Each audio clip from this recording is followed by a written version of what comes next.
funny. The song is called R2-D2.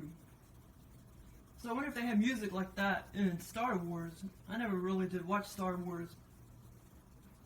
But the DJ is called DJ Ufuk. DJ U-F-U-K. And it says, the title of the song is called R2-D2. And then it says DJ Ufuk Remix. Anyway, it's kind of funny. But, yeah, so like this morning I had this cool virtual reality OBE lucid dream. It was more virtual reality, I guess. But it didn't feel like 3D. It felt more awesome than that. So it was an OBE-VR lucid dream. But anyway, it was wasn't real long scenario or whatever.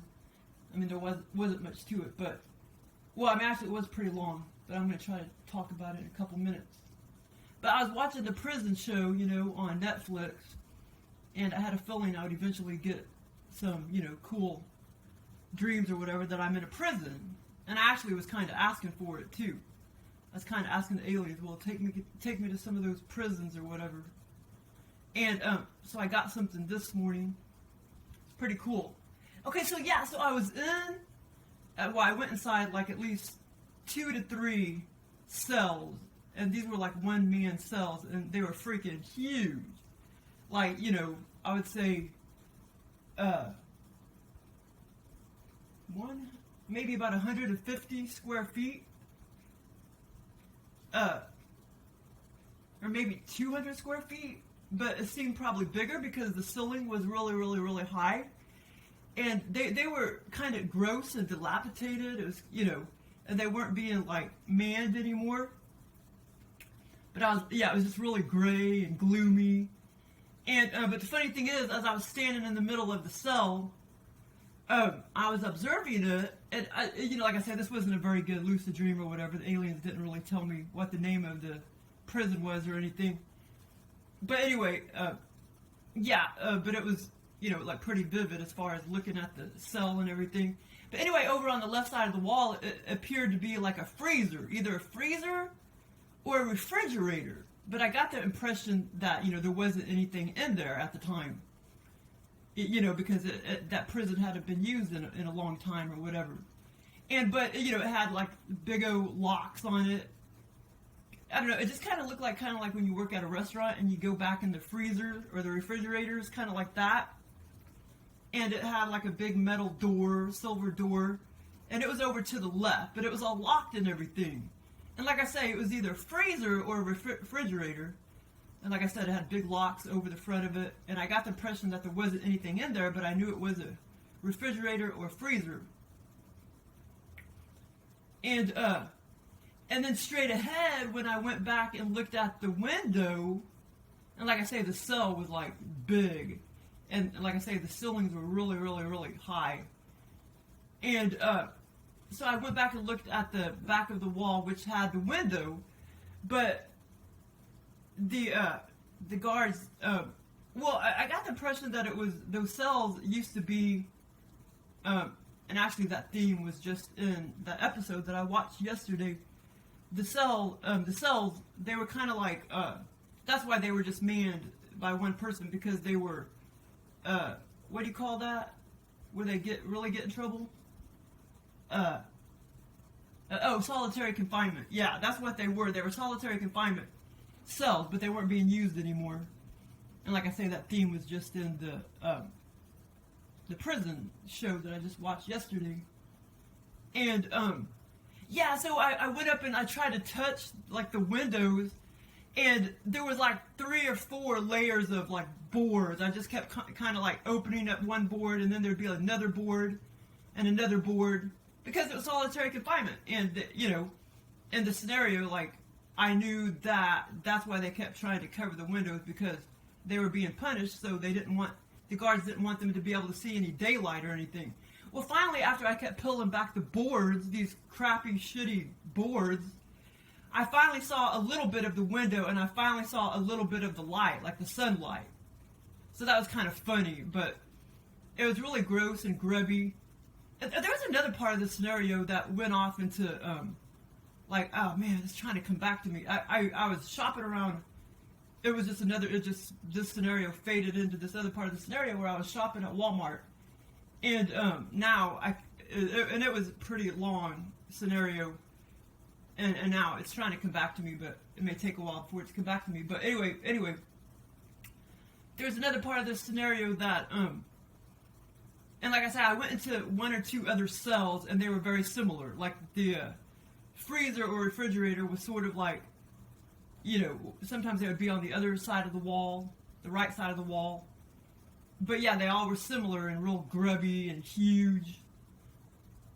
In real life, the solitary confinement wouldn't be that big of a space, But, yeah, so the other part of the scenario, it went off into, I was walking around a hotel. I guess this really nice hotel was hooked onto this prison. And, but it was kind of funny. Yeah, it was hooked onto this really nice hotel, and a very popular, I can't remember who it was now, but it was a very popular either famous girl or just a girl that we knew, like my family knew, or a friend or whatever. They just had recently stayed in one of the rooms. And when she was staying there, I kind of walked by and I got a glimpse. I think she wasn't in the room or whatever, because I started walking around the room and I noticed she had, actually, maybe I was supposed to clean it. I can't remember. But anyway, like I said, this wasn't a very good lucid dream or whatever. But I noticed it was just very nice, very luxurious. And the floor, it was tile. It was like 2 by 2 inch tiles, and they all were like pink, kind of like different shades of pink. And then I noticed as I started walking around, eventually she finally checked out of the room, and then I went back in there and I noticed it was kind of grubby, and the floor was kind of dirty, and I knew it needed to be cleaned and crap. But yeah, it was like a very luxurious hotel that was like hooked on to this prison. But anyway, it was just kind of funny, but it was kind of neat, walking around looking at that cell, because it was so, like all of my, even if they're just dreams, all of my experiences, they're just totally virtual reality, and it's so fun to look at all that. And but yeah, so that was kind of cool. But yeah, there was this other part. Damn, and I can't hear. Because I know it was very detailed, and now I'm forgetting some of the details, because I know I bought a lot of stuff, and I can't even remember it. But I don't know if that was a separate lucid dream, or if it just kind of like went off, or the same or whatever. But I can't remember that part of it, the Walmart part of it. But yeah, this other one, it just, like, some of them will just stay with you forever and ever, because this other experience I had, 3 weeks ago. And, this was the one where I was driving to Kansas City, except I stopped off at a little town right before you just, bam, zoom into, Kansas City. And, let's see, in the scenario, in the scenario, the aliens told me it was Kansas City, but it wasn't. It was more like stopping off at this town that seemed like Clinton. It actually was more like Clinton. And, except one part of the scenario, I was like in Bolivar. It's kind of funny. But yeah, so I was like, I was like sitting there in my car, like, I don't remember seeing the stoplight, but I was on the road, and ahead of me was, it was a small little town right before you go into Kansas City. And like I say, it seemed like Clinton or some other town. And so I was stalled. I stopped my car and everything, and I got out, and I was on the road and everything.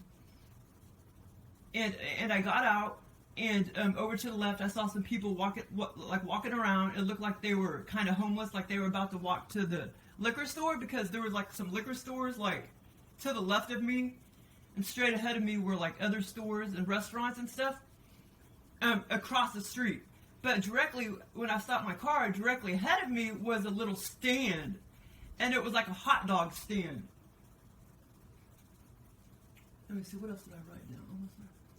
Yeah, it was like a hot dog stand, and it was like a mom and a son, and the mom was saying, oh, these are the best hot dogs that we make. I mean, the best hot dogs, in this whole town.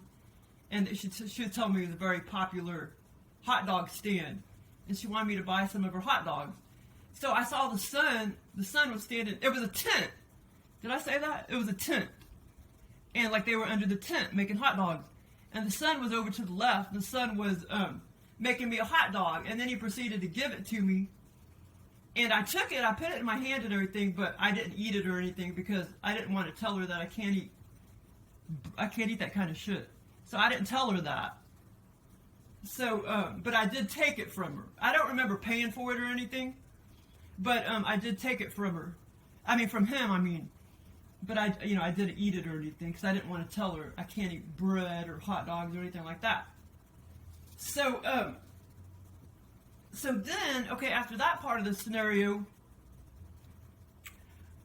I ended up being in the car with a friend. He was a male friend, and I can't even remember who he was. And he started, wait a minute, who was it? Anyway, he was familiar when I was in the scenario. So anyway, so he was so I got in the car like with him, or maybe he got in the car with me, I can't remember. But we started driving around, or he started driving me around, and we go down this little small town, because it was like a small town.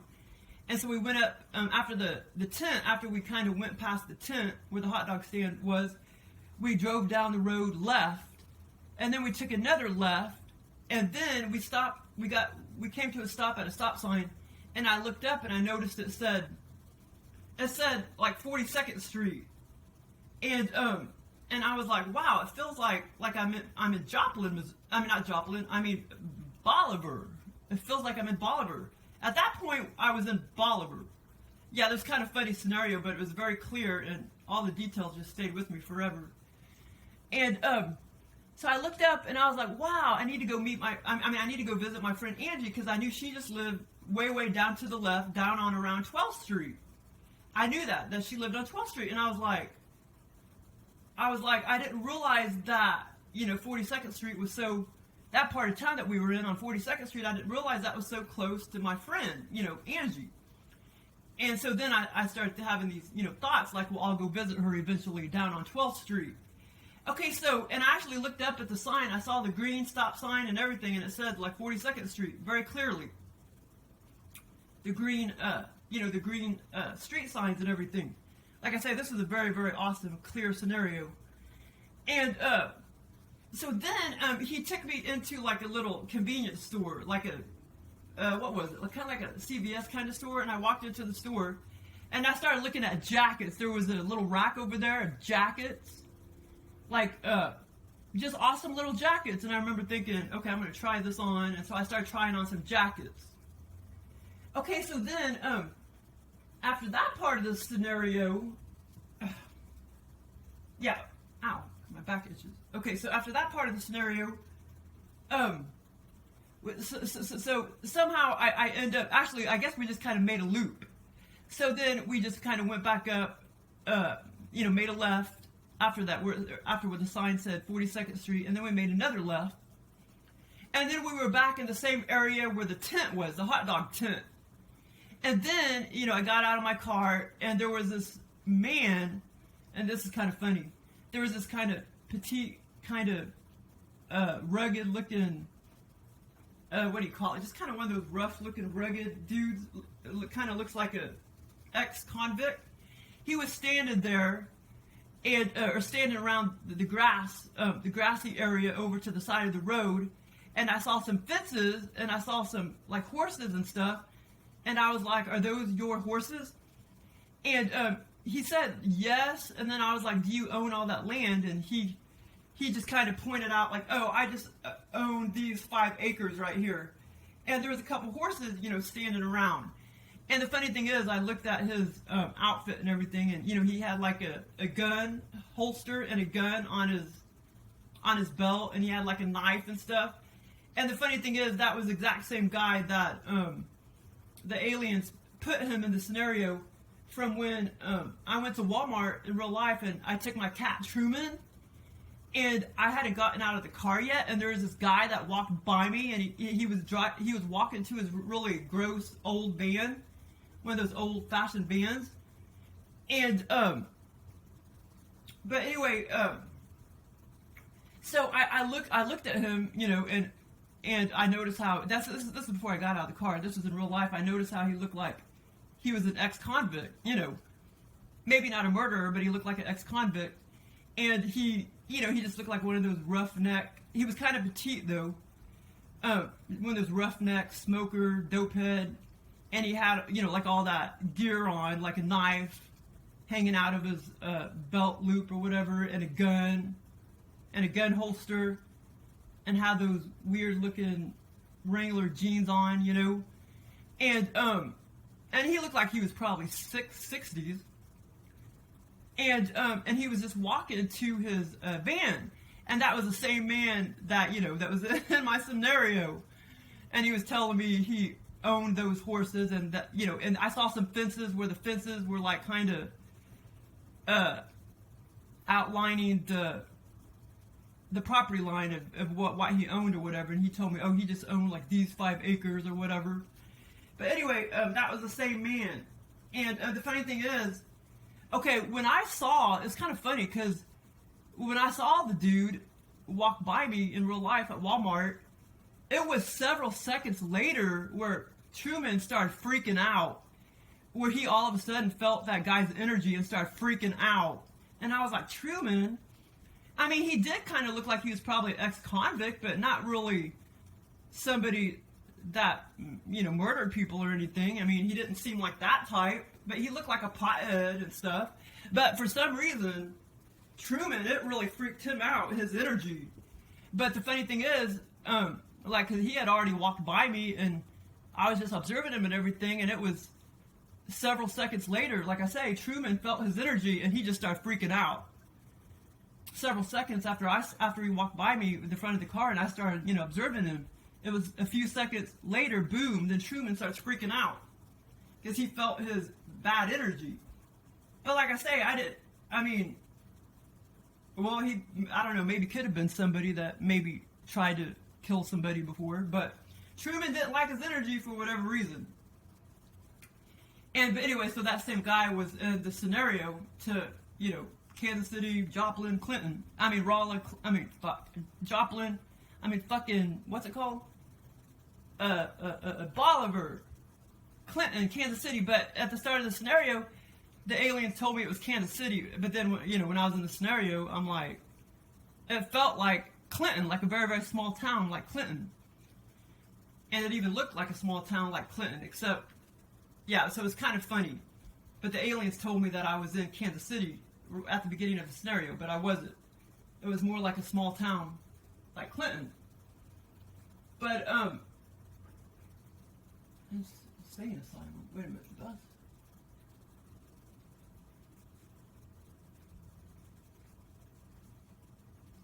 Oh, yeah, I had this other long, and like I say, all these scenarios lasted freaking many, many hours. Except for the one this morning, that one seemed like it didn't last very long, like maybe an hour. But all these other ones lasted, 5-6 hours or whatever. Well, or at least, you know, I was in the scenario. That's what it felt like, 5 or 6 hours in non-3D time. And, oh yeah, I had this other awesome scenario,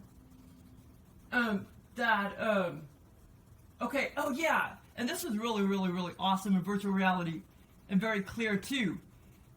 And I was giving the aliens ideas to, you know, this day I was giving them ideas what to give me, or, you know, scenarios to give me, but I can't remember how I phrased it right now. I need to stop waiting so long to tell about these awesome experiences that I have.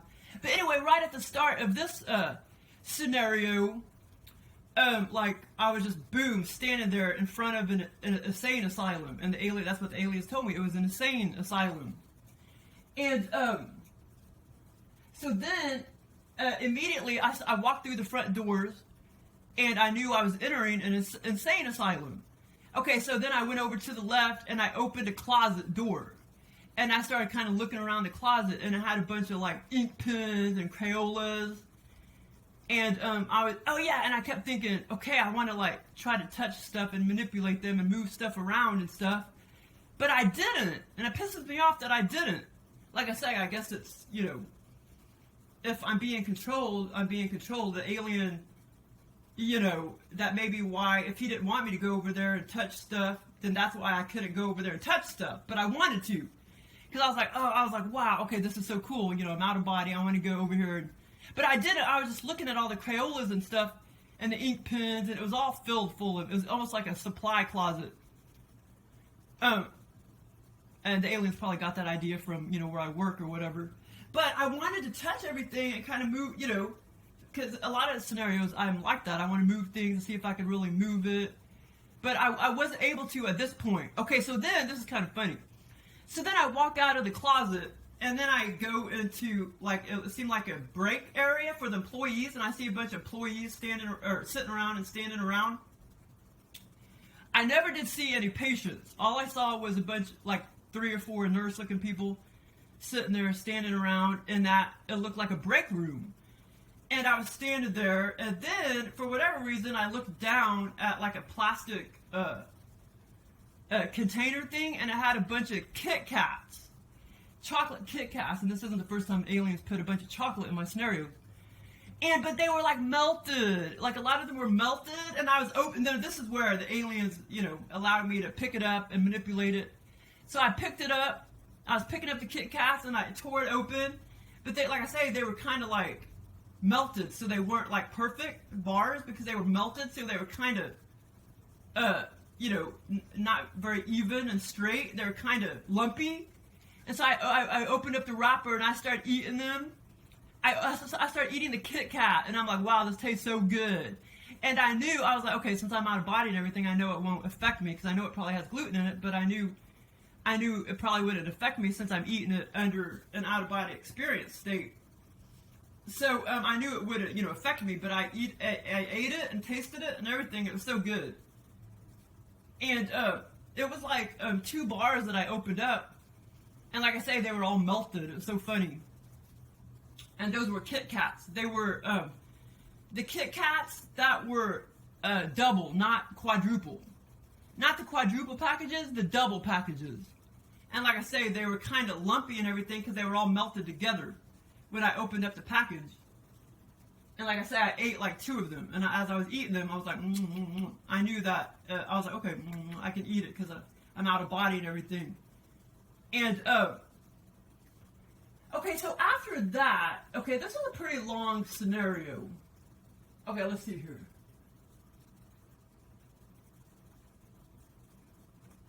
Okay, shower.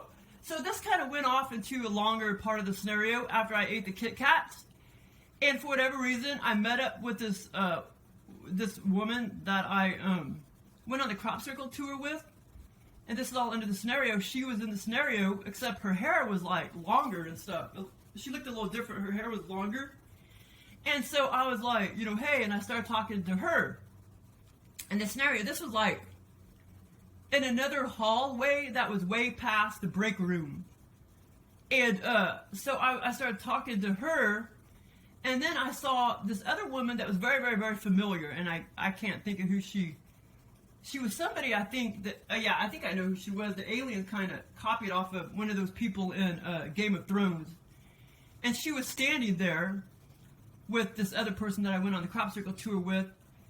And so Cynthia, her name was Cynthia. And Cynthia, so I started talking to Cynthia. And Cynthia was like, oh, I was about to go on the crop circle tour this week. Or soon, but it was canceled.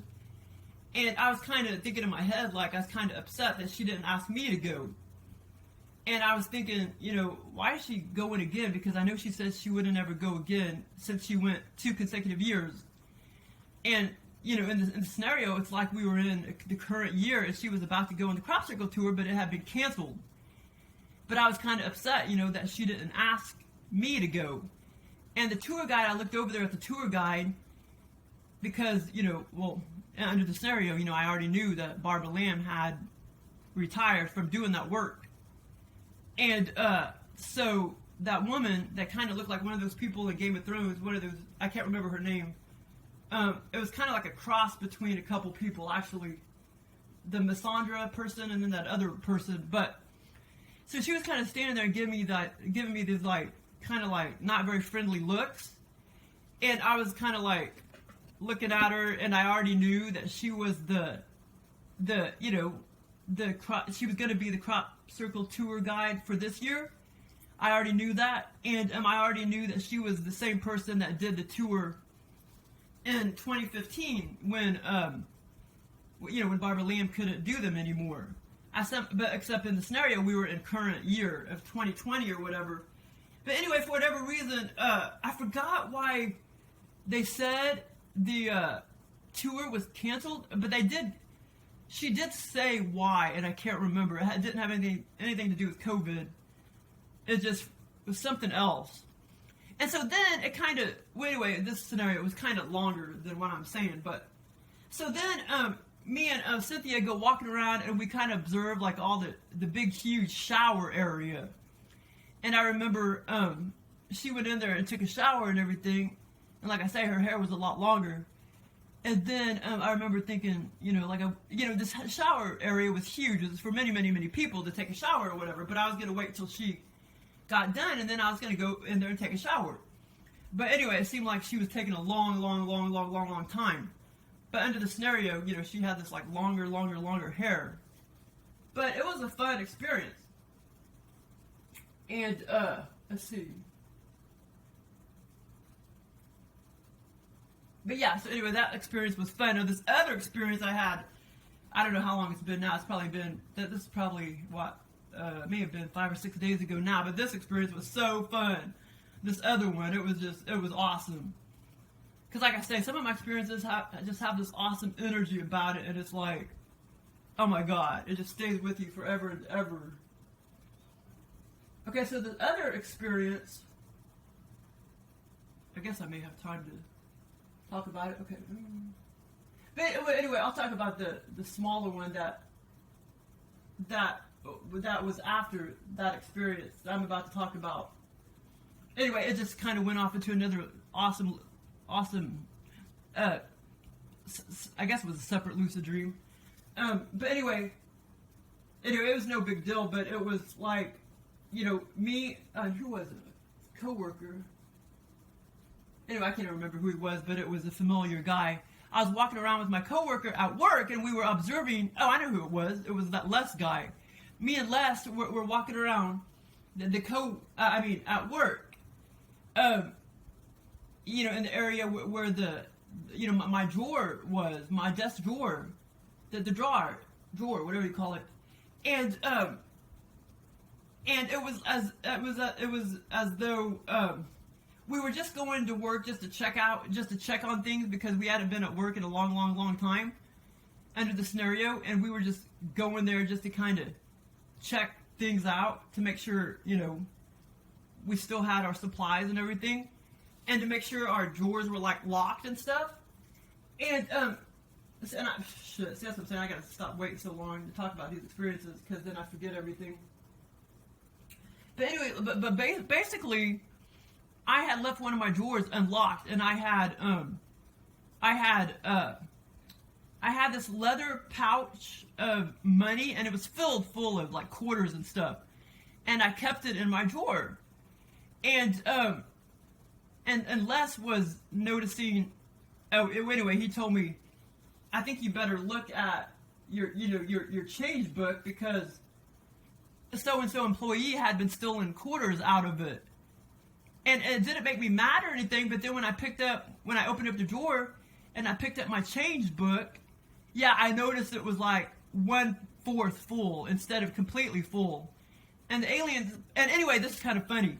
The woman that was stealing my quarters out of the little change book, my change book in the drawer, it was Ygrett from Game of Thrones. She was the one that was stealing my quarters slowly, like every day or whatever. But like I say, me and Les hadn't been at work in a long time. We just went back to kind of check up on our stuff and to make sure our drawers were locked and stuff. But anyway, the alien had put that in there because I had just like cleaned the room in the other room in real life, and I forgot about my little leather pouch of change that my brother made for me a long time ago. Probably 20 years ago or longer. Oh, I should go get it. Okay, let's see.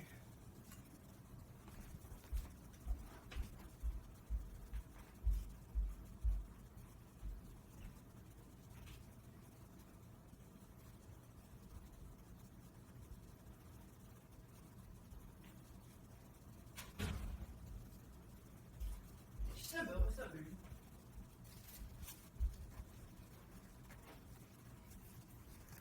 But yeah, this right here,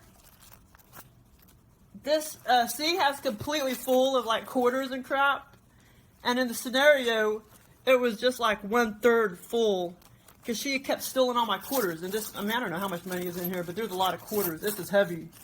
And yeah, my brother, he just made me a little coin purse a long time ago, because he makes cases for rods, fishing rods. He makes leather cases for fishing rods and stuff. And so this coin purse, the aliens put in my scenario, because I had just been playing with, or not playing with it, but I had been cleaning the shelf in there, and I was holding it and stuff. So the aliens put that in my scenario. But this other scenario was like so much fun. And anyway, like this scenario that I just talked about, it was just like right after this other awesome one that I just had. And this was like 5 or 6 days ago. But, and then I could have swore I had another awesome one that morning.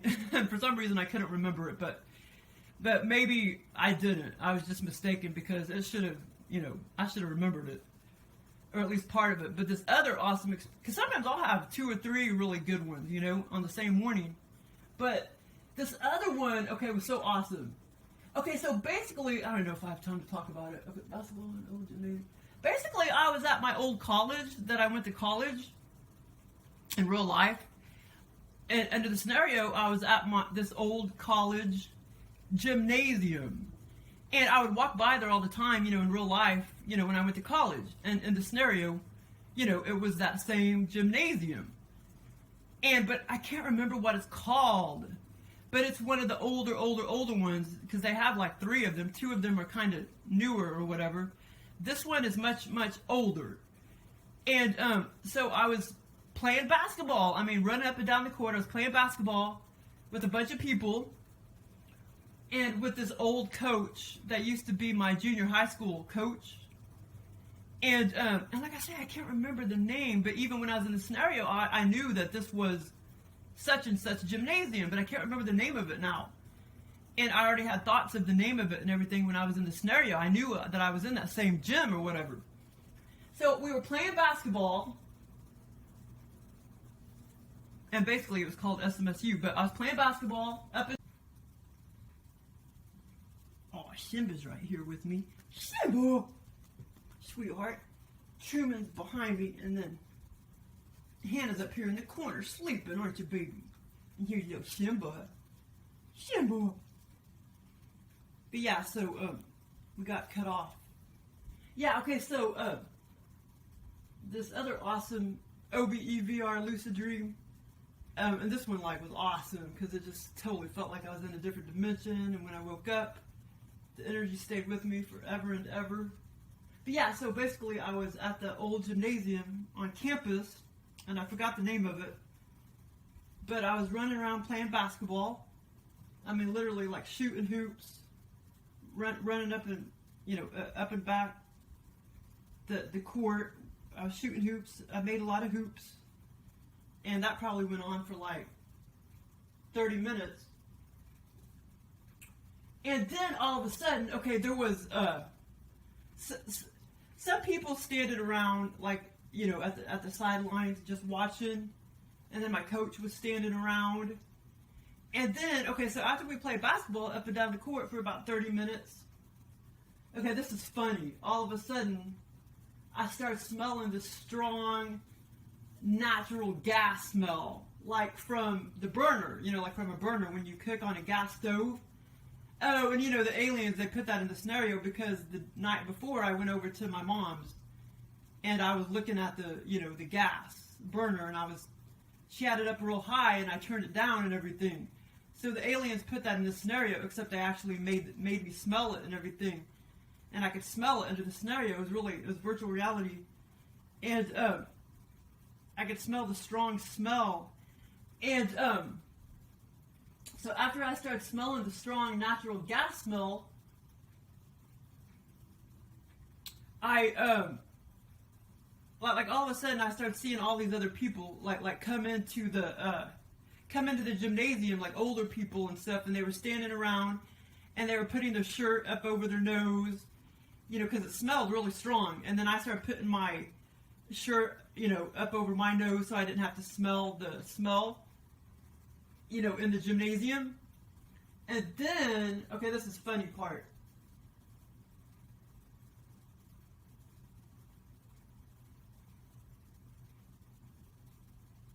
Yeah, so anyway, like I say, after I went out of the gymnasium because I was going to go try to see and discover where the smell was coming from.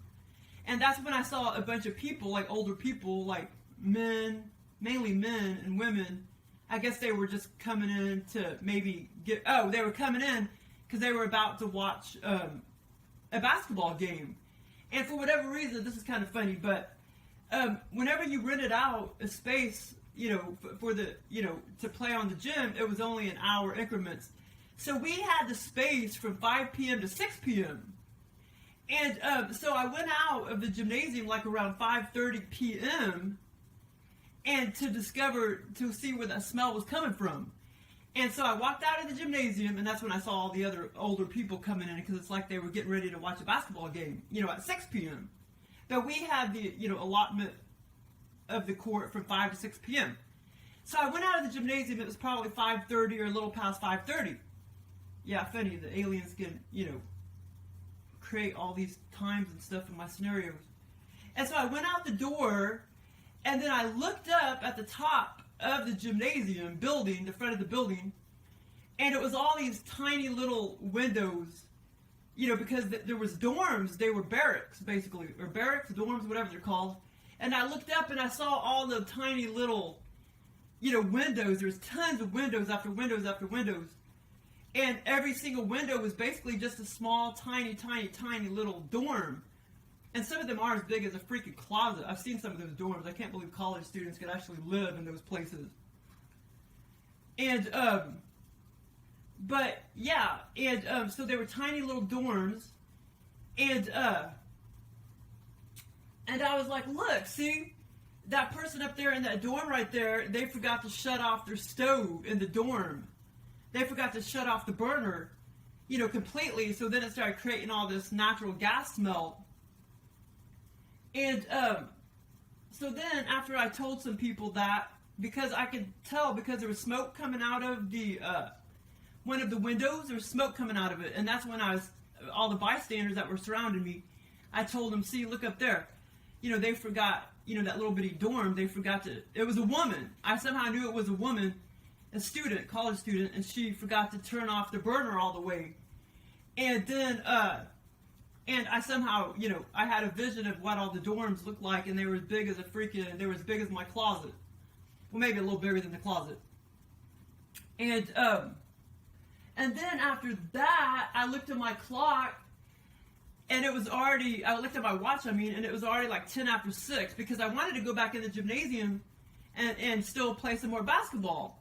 But by the time I got back in there, it was already 10 after 6, and we didn't have the space anymore. You know, we couldn't play basketball anymore because we only had the gym from 5 to 6 p.m. Oh, you know, the aliens must have took that from me from a long time ago, because when I did play basketball, I think we did only play for like an hour. When I was like in the 10th grade or whatever, and I played basketball, or not 10th grade, when I was 10 years old. And I think the aliens got that idea from that. Because in real life, I think we did play for like an hour back when we used to play basketball when I was 10 years old at the boys club or whatever. And so anyway, people had all their faces covered in crap as, you know, as I walked out the door to try to discover where the smell was coming from. You know, they had like their shirts all up over their face and crap. And that's kind of funny. Oh, the aliens probably did that too, because the COVID crap or something, got that idea or whatever. But yeah, it was a fun experience. And like I say, in non-3D time, it lasted a long, long, long time.